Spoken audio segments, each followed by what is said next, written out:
Tras la caída del Imperio Romano, los visigodos se apoderan de Hispania. Hoy visitaremos la excavación de la Vega Baja en Toledo, capital de su reino y sede de algunos de los concilios fundamentales para la historia de España. Bienvenidos a Arqueomanía.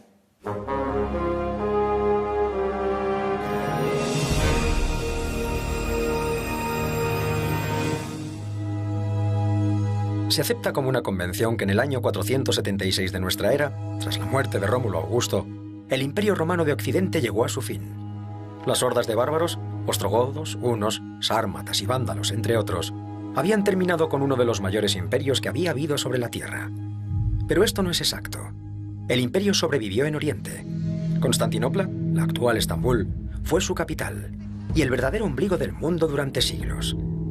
Constantinopla debió ser una ciudad fastuosa. La actual Estambul lo es.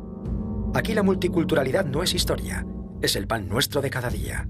Venecianos, judíos, musulmanes y bizantinos, entre otros, han comerciado, guerreado y rezado y aprendido en Constantinopla, en Estambul. Por ella disfrutaron y en ella sufrieron. Desde Gálata se comprende todo con solo un vistazo. Hay varias ciudades españolas que tienen algo de esto, a menor escala, pero lo tienen. La huella romana puede verse en bastantes sitios de Estambul, como este miliario o el antiguo aljibe de la ciudad. Hagia Sofía, Santa Sofía, representa el esplendor de Bizancio. Su construcción se inició en el siglo IV y ha sido basílica patriarcal ortodoxa, iglesia católica y mezquita. Desde la década de los 30 del pasado siglo es un museo. Su nombre significa Santa Sabiduría. Su colección de mosaicos nos remite al cénit del poder bizantino, momento en que los pueblos denominados bárbaros se habían hecho con el control de Hispania. Toledo, la Toletum romana, la Tulaitula andalusí, es una de esas ciudades españolas que recuerda a Constantinopla por el carácter multicultural de su historia y de su urbanismo. Mientras florecía Constantinopla, ¿fue Toledo la capital del reino visigodo de Hispania? En el subsuelo de la ciudad, en la conocida como Cueva de Hércules, lugar legendario, se pueden observar los restos de lo que parece en realidad una construcción hidráulica de época romana. Como romanas son algunas piezas muy brillantes que pueden admirarse en el Museo de Santa Cruz. En uno de sus patios se muestra un mosaico romano muy bien conservado. Perteneció a una villa excavada en la Vega Baja de Toledo, una casa que se ha reconstruido virtualmente con la ayuda de modernas tecnologías gráficas, como el circo romano, que nos puede ayudar a comprender la dimensión e importancia de Toledo. Este tipo de obras públicas solo se realizaba en ciudades principales. En el circo se celebraban las carreras de cuadrigas, aquellas que se hicieron célebres en Ben-Hur. El circo romano, al igual que la villa romana, se encuentra en la Vega Baja de Toledo. La Vega Baja de Toledo tiene una extensión superior a las 40 hectáreas y en la actualidad está siendo excavada. Bastantes especialistas creen que en esta extensión, bajo las murallas de Toledo, en una llanura del Tajo, se ubicaron las dependencias de la corte visigoda. Estamos ante un espacio en el que con casi toda probabilidad se celebraron varios de los concilios eclesiásticos más importantes de la historia de España. Entre otras cosas, los visigodos dejaron aquí de ser arrianos para convertirse al catolicismo. En el Museo de los Concilios hay una aproximación al mundo visigodo a través de piezas arqueológicas y de algunos documentos eclesiásticos. Destaca especialmente la reproducción del tesoro de Guarrazar, una colección de coronas votivas de los monarcas godos. Las originales se encuentran en el Museo Arqueológico Nacional. En el Museo de Santa Cruz pueden verse una decena escasa de piezas visigodas procedentes de la Vega Baja, aunque los fondos del palacio albergan una enorme colección. Probablemente, en algún lugar de esta llanura de la Vega Baja, se coronaba a los monarcas visigodos. También se reuniría el ejército antes de las grandes batallas. El impulso importante constructivo en Vega Baja se ejecuta a partir del siglo VI después de Cristo, cuando Toledo se convierte en la capital del reino visigodo. En ese momento Leovigildo hace un impulso constructivo y urbanizador de una manera más o menos regularizada, con un plano ortogonal, y se ejecutan diversas construcciones áulicas, diversas construcciones públicas y religiosas para darle a ese sentido a la realeza visigoda. Esas construcciones van evolucionando y tienen un nuevo impulso en época de Vamba. donde también se agranda, por decirlo de alguna manera, todo lo que es el urbanismo y la extensión de Vega Baja, que actualmente es de 80 hectáreas. Y por último ya, tras la conquista del 711 por parte de los musulmanes, Vega Baja es tomada, vamos a llamarlo así, es tomada, es ocupada por los nuevos huéspedes o los nuevos habitantes de Toledo, que son la fase emiral, cada uno de los que han llegado y se han quedado a vivir aquí. Por tanto, reutilizan otra forma los edificios visigodos, habilitándolos para sus propios menesteres, que no es otra cosa que las propias viviendas. Conocemos ya más o menos el urbanismo de Vega Baja. El urbanismo visigodo se basa en calles, son calles fundamentalmente rectas que salen de las puertas principales de la ciudad y se van extendiendo hacia las vías principales, como es la que une Casa Augusta con Casa Heróbriga. Esas calles rectas lo que están marcando son manzanas. El urbanismo de las viviendas, por llamarlo de alguna manera, son viviendas de unas dimensiones considerables, en torno a 300-400 metros, que giran todas en torno a un espacio central, a un patio central. Pero junto a esas viviendas habituales, por llamarlo de alguna manera, hay otro tipo de construcciones públicas, que pueden ser edificios áulicos, edificios de la realeza, que las dimensiones de los muros, las dimensiones de la técnica edilicia es mucho mayor, junto con los edificios religiosos. El asunto es que muchos de estos edificios religiosos están reaprovechados hasta iglesias, hasta siendo iglesias en la actualidad. Por tanto, muchos de ellos no se pueden ver en la actualidad, han sido transformados a lo largo de la historia. ¿Sobre qué se está trabajando en estos momentos? En el área 80.000, que es la que se ha excavado a lo largo de la campaña del 2010 y 2011, todo pivota en torno a una plaza, una gran plaza de 900 metros cuadrados, que es un elemento ya simbólico dentro de un urbanismo visigodo, y que se cierra con 4 crujías de similares características gemelas a cada uno de los lados. Esas crujías tienen grandes edificaciones de casi 10 metros de ancho por 23 los lados cortos y 37 los lados largos, y lo que hacen es cerrar un espacio central completamente abierto y pavimentado con canto rodado, como podéis ver a mis espaldas. Pero las excavaciones de la Vega Baja de Toledo se iniciaron hace unos años. La protección de este lugar ha pasado diversos avatares, ya que se encuentra en una zona de expansión del actual Toledo. Nos supuso pues presión por un lado, bueno, por todos los lados nos venía presión. Es decir, por parte de nuestro cliente, por parte de la opinión pública, a través de los medios de comunicación. Es decir, fue una época en la que nos sentimos muy presionados a la hora de trabajar, y sobre todo cuando quieres trabajar con digamos, objetividad y método. Había noticias ya desde el siglo XVI, del siglo XVIII, del XIX... Es decir, abundantes además de que relataban descubrimientos de entidad, no que repararan en cosas nimias, sino que eran hallazgos importantes, que daban una idea de que había edificios de cierta entidad.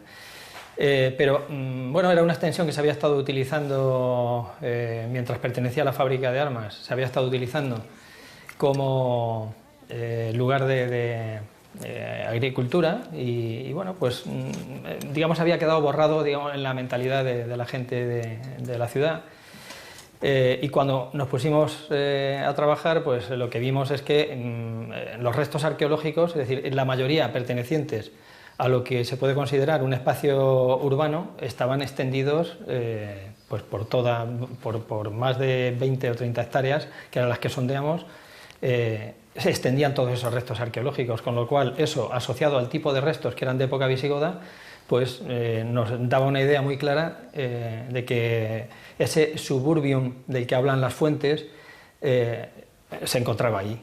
No es una hipótesis, está completamente demostrado que Toledo, a partir de mediados del siglo VI, se convierte en la capital del reino visigodo. Y la capital del reino visigodo implica tanto la ciudad de Toledo como el suburbio de Toledo. El suburbio no tiene un sentido peyorativo, sino el suburbio es bajo la urbe. Y todas las construcciones visigodas, todas las construcciones bizantinas, se hacen en entornos llanos alrededor de las ciudades que pues convierten en capitales. Y esta no es otra que imagen y semejanza de esas ciudades. Es la capital del reino visigodo, no hay duda. Toletum pasó a ser Tulaitula, una de las grandes ciudades de Al-Ándalus. Se dice de ella que es ciudad de las 3 culturas. Declarada en 1986 Patrimonio de la Humanidad por la UNESCO, todavía encierra parte de su glorioso y cosmopolita pasado en lugares como la Vega Baja. Es responsabilidad de todos que este bagaje no desaparezca.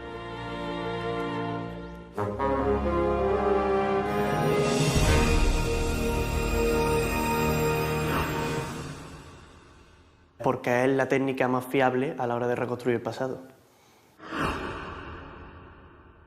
Espero demostrar que en el sur de la península ibérica tenemos del arte paleolítico más antiguo de Europa. Saber compaginar la ciencia, digamos, la rigurosidad de un científico, a fin de cuentas que es lo que somos, con el arrojo y la sangre también que hay que tener a la hora de enfrentarse a una cueva o un yacimiento de cualquier tipo.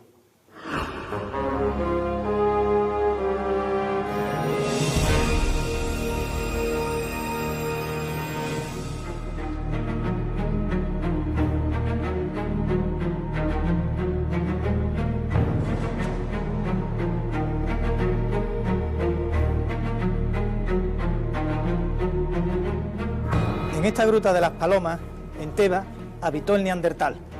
Pocas historias nos fascinan más que la posible convivencia con otra especie humana en Europa durante miles de años.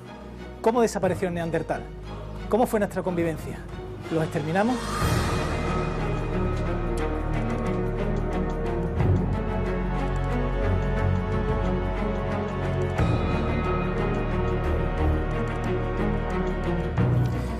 Vamos a empezar el descenso a la cima de la Cueva de las Palomas. Fruto de un derrumbe sobre una antigua caverna y donde se ha depositado una importantísima capa. Y tiene diversas ocupaciones de grupos humanos portadores de tecnología musteriense, probablemente asociados a grupos neandertales, que ocupan también el territorio. Y que estaríamos hablando de hace unos 100.000 años.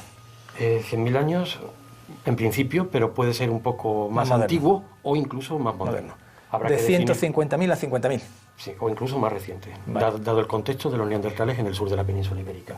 Y de manera bastante frecuente, con frecuentaciones a la cavidad, estos grupos que también pululan y se mueven por el territorio, frecuentan el sitio, realizan también evidencias de algunas estructuras, existiendo también fauna asociada a estos grupos humanos. La tecnología es muy definida, con raederas, con puntas, en este caso muy típicas de esa tecnología asociada a estos grupos humanos neandertales.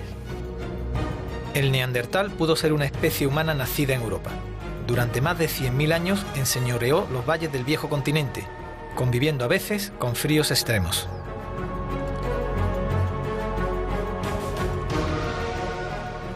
Todos los datos nos hacen pensar que el neandertal es el primer europeo.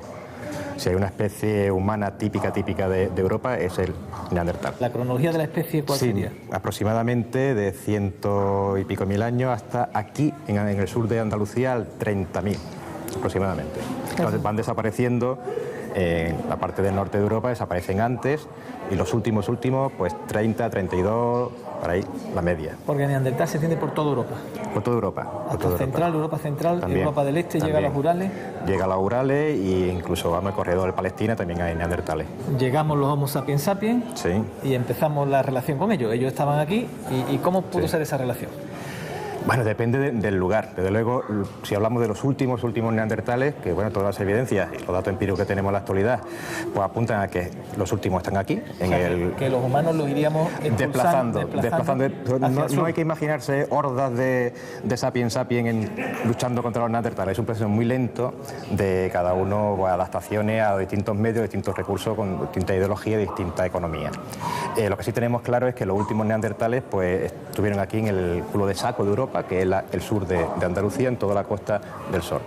Durante décadas, la ciencia consideró al neandertal como un homo robusto, pero de escasa inteligencia y de comportamientos primitivos, casi animales. Los continuos descubrimientos han modificado esta idea inicial. Los neandertales tenían mayor capacidad craneal que nosotros, vestían de forma similar y sus herramientas y armas de piedra, la llamada industria musteriense, supuso un importante salto tecnológico frente a la de los anteriores homínidos. Usaron adornos, enterraron a sus muertos. No eran, ni mucho menos, tan elementales como nos creíamos. Sin embargo, desaparecieron. Unos creen que empujados y diezmados por nosotros, los sapiens sapiens. Otros afirman que fue el cambio climático quien acabó con su estirpe o una gran epidemia. También se contempla la posibilidad de que fueran hibridándose con la población humana hasta confundirse en las razas actuales. En todo caso, los restos neandertales más modernos se han encontrado en Andalucía. ¿Pudo habitar el último neandertal en esta caverna? nos encontramos en la cueva de la Carihuela, en Piña, donde las últimas investigaciones arrojan unas dataciones sorprendentes. En la década de los 50 apareció un frontal inequívocamente neandertal. Dataciones publicadas en 2007 del polen del nivel musteriense arrojan una antigüedad de entre 22 y 28.000 años. Podrían tratarse de los restos más recientes encontrados hasta ahora y que prolongan en más de 10.000 años la vida estimada de la especie. Si tenemos en cuenta que llevamos en la península más de 40.000 años, quiere esto decir que pudimos convivir con ellos unos 20.000 años sobre nuestro suelo. A veces, la arqueología más antigua la tenemos bajo nuestros propios pies. Un yacimiento formidable lo compone el conjunto kárstico de las Cuevas de la Araña, en Málaga. Durante decenas de miles de años, los neandertales habitaron estos abrigos, dejando un abundantísimo rastro de útiles, de hogares y de resto de comida.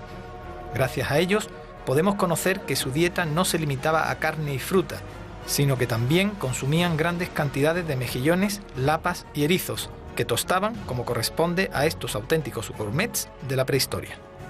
Era un ser extraordinariamente inteligente que explotaba de forma, yo diría casi ejemplar el medio, los distintos medios en los que se desenvolvía, entre ellos el marino. Es decir, que aquí la dieta del neandertal está equilibrada entre lo que es la caza del interior, de la tierra, pero también de un poco la recolección de productos marinos, entre ellos pues el mejillón principalmente y la lapa. En la araña vemos que repetidamente tanto la carne como los productos del mar eran asados, es decir, están carbonizados. Tenemos huesos carbonizados, pero tenemos también conchas carbonizadas. Aquí podemos ver, pues, por ejemplo, un fragmento de concha carbonizada, pero podemos ver también en un suelo de habitación que está todavía in situ, tal como ellos lo dejaron, una lapa carbonizada junto a un hueso carbonizado. Es decir, esta gente, todo lo que comían lo pasaban por el fuego. Resulta llamativo comprobar la densidad de útiles y huesos de sus hogares,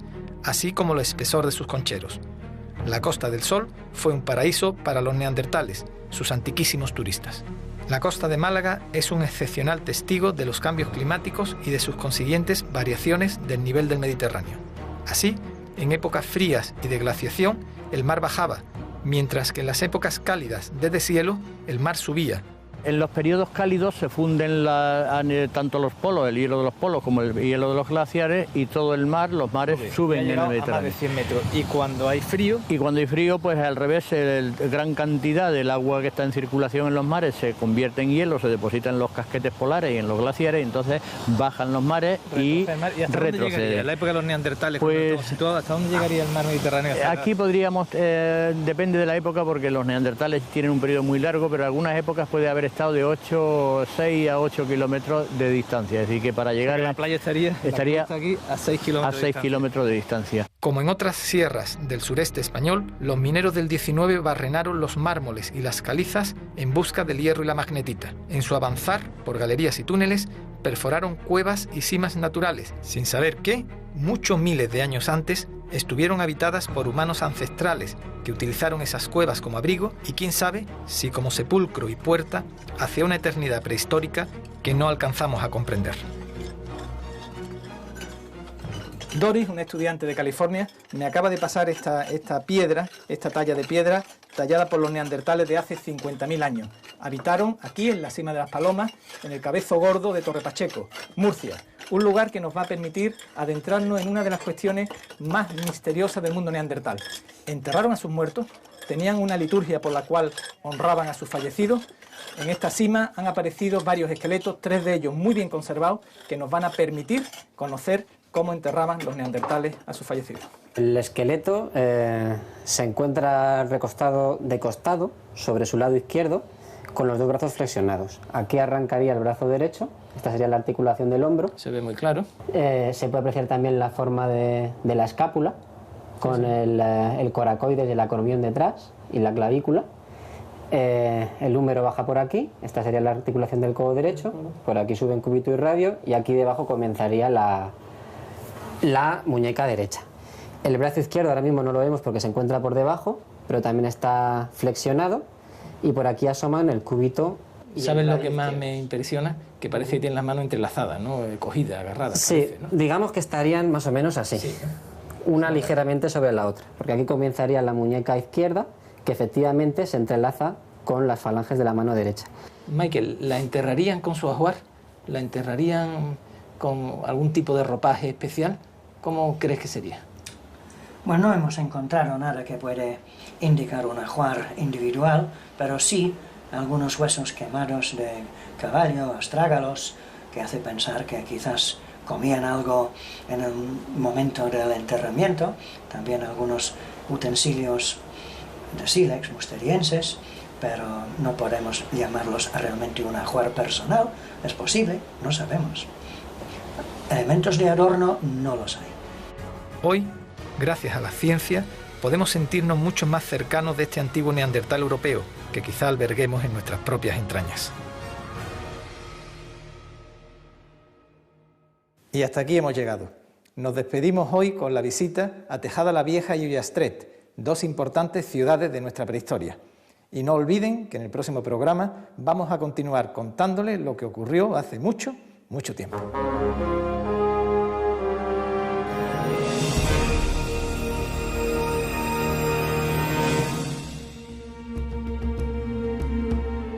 En España se considera que la historia comienza con la llegada de los romanos. Y se considera así porque es entonces cuando aparecen fuentes escritas con abundancia. Todo lo anterior a Roma es la llamada protohistoria. Y en la protohistoria, la arqueología es casi la única fuente documental. Uno de los lugares comunes de la protohistoria hispana es la carencia de ciudades indígenas. Se habla de poblados, de asentamientos, pero se da por hecho que no existían verdaderas ciudades construidas por las culturas locales. Lo cierto es que los pueblos de la península sí que construían ciudades. En todo el Mediterráneo, las ciudades protohistóricas son de tamaño más bien modesto. En la península ibérica esto también se cumple. No hay que imaginar grandes avenidas o templos. Esto es la excepción para cronologías muy antiguas.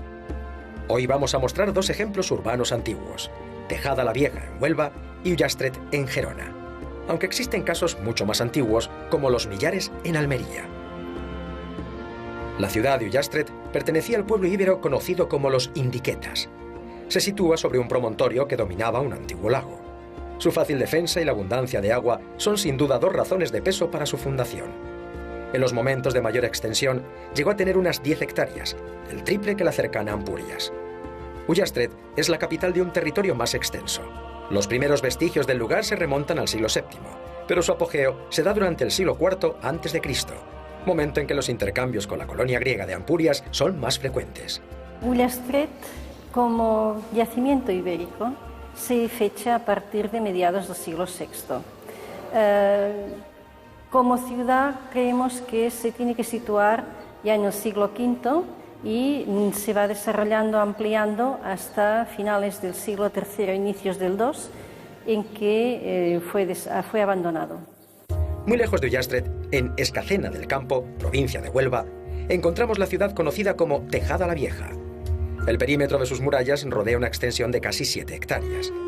Sus primeros vestigios se remontan al siglo VIII a.C., alcanzando su esplendor unos 200 años después. Tejada la Vieja es una ciudad tartésica, o al menos indígena, como se prefiere decir ahora.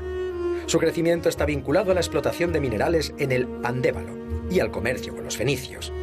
Tejada la Vieja es una ciudad que se funda en el siglo IX a.C. y se termina de vivir en ella en el IV a.C. Su función básica es la minería y la metalurgia, que después se va transportando hacia la zona del Coto de Doñana, que entonces era mar abierto. Desde ese punto de vista, la ciudad tiene unas características extraordinarias en cuanto a las dimensiones. Son 6 hectáreas y media que están rodeadas por una muralla que en su tiempo debió tener algo más de 7 u 8 metros de altura. Y es posible que algunas de estas poblaciones se encuentren bajo el suelo de algunas de nuestras ciudades actuales, en las que, con solución de continuidad, se han ido desarrollando una a una todas las culturas de la protohistoria.